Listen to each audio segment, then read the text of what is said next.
Welcome to the first chapter of The Crime Vampire, where shadows scream and nightmares burn your retinas.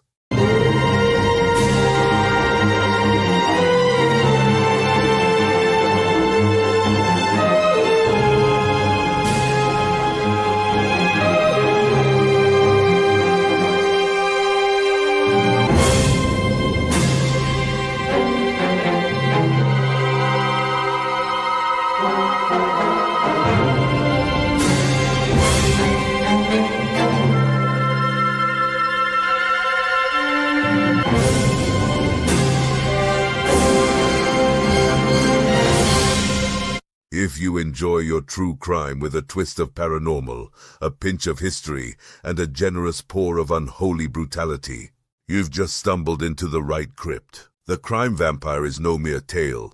It is a gothic descent into true crime, where unsolved horrors and blood-soaked mysteries breathe again. Through me, I drag twisted tales from the shadowed gutters of history and the bones of forgotten towns. Tales of murderers and mysteries, curses and cults, monsters and maniacs, all unearthed and unholy, and all for your morbid curiosity. Tonight, mortals, we sink our teeth into the legend of Elizabeth Bathory, one of the earliest recorded serial killers in history. Her name is soaked in folklore, bloodbaths, virgin draining, so-called vampirism, and even whispers of forbidden lust. But let's be clear. Many of these claims were drawn from testimonies taken under torture.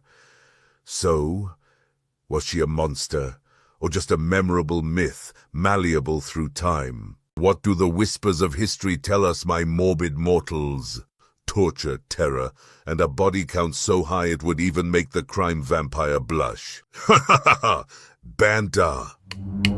Elizabeth Bathory, later referenced as Elizabeth, wasn't just fluent in 5 languages, German, Latin, Greek, Slovak, and Hungarian. She was also fluent in pain. Born in 1560 into one of Hungary's most powerful noble families, she was a sickly, epileptic child of first cousins, spoon-fed privilege and horrors in equal measure. Legend says she once laughed watching a man sewn into a dying horse. Violence didn't scare her, it thrilled her. It started with whispers, harmless enough. Elizabeth would take in young peasant girls under the guise of providing them with jobs as maids and courtly companions. They came from surrounding villages, wide-eyed and hopeful, with no idea that their next destination was not a life of service, but a slow, horrific descent into madness. One thing the history books do tell us for sure is that she was a savage sovereign, sadistic, cold-blooded, and wielded her power not with grace, but with gruesome delight. At first the punishments were disciplinary, a slap here, a pinch there, a needle under the fingernail if someone so much as missed a stitch. But that wasn't enough for our Lizzie, no, because according to later reports, she didn't just punish, she indulged. Whether it was vanity, delusion, or just the wild, insane superstitions of a bored, unfulfilled and aging baroness, Elizabeth allegedly began to believe that bathing in the blood of virgins would preserve her youth. So the story goes, one day a servant girl brushed Elizabeth's hair a little too roughly, and in a flash of rage, the Countess struck her. Blood splattered onto Elizabeth's hand, and as she wiped it away, she noticed something. Her skin beneath the blood looked brighter, more youthful. From that moment on, the myth of the bloodbath was born. Truth is, the tales of blood-draining beauty rituals didn't surface until years after her death. But hey, maybe Elizabeth was just centuries ahead of her time. Why settle for rosewater and silk when you could steep in something richer, the first vampire facial, and no whale sounds, darling? As time went on, her methods grew darker. Survivor testimonies captured during her eventual arrest described horrific scenes that would make your toes curl. Elizabeth's means of torture knew no bounds. In the bitter winter, she took much amusement in stripping girls naked, forcing them out into the snow, only to order her staff to throw water over them continuously until the poor servants become human icicles. The worst whisper of Bathory's depravity was a device shaped like a woman, but built like a coffin. A hollow iron chamber, tall enough to swallow a body whole. Its doors curved inward like an embrace, but the inside was lined with spikes. Not enough to kill quickly, just enough to pierce, to bleed. Whether truth or later myth, the image endured. The iron made. A metal mouth of pain, designed to ingest you slowly. And let us not forget the ritual cruelty of nobility gone rancid. Several tall, radiant girls were chosen, delicate creatures aged between 12 and 18, each plucked like flowers from the frost. They were dragged, weeping, into her elaborate torture chamber where the Countess awaited. Clad in ghost-white finery, she sat upon her throne like a saint of slaughter, unmoving, watching. The victims' wrists were bound, their innocence undone. And then the theater began. Her servants, faithful instruments of agony, whipped other servants until the skin split like parchment. Red-hot irons branded their young skin.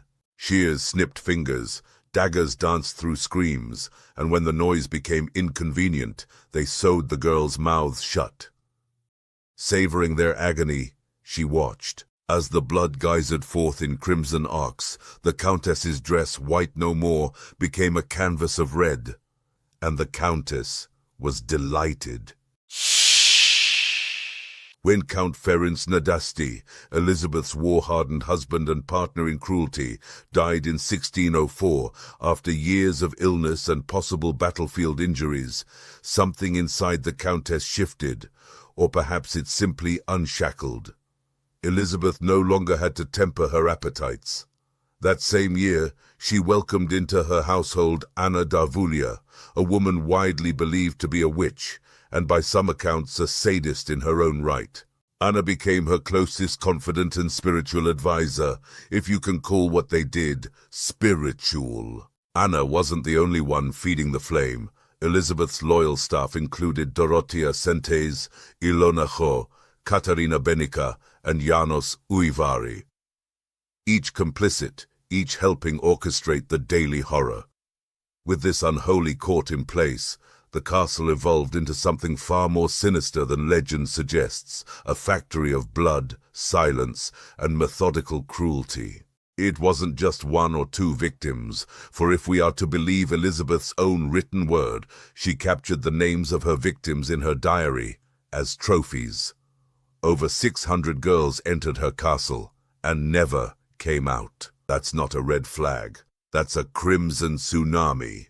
And let us not forget, mortals, many of these girls were brought in by Elizabeth's trusted servants, who later spilled all the bloody tea during the investigation.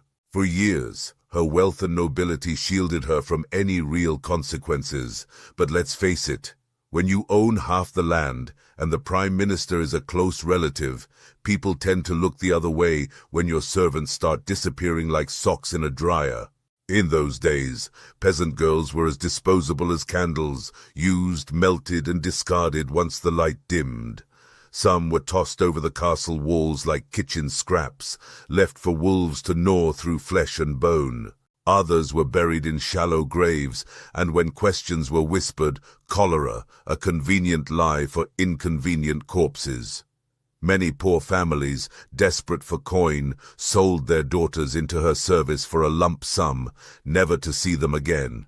But in those days, when the rich made the rules and the dead had no voice, cholera was explanation enough.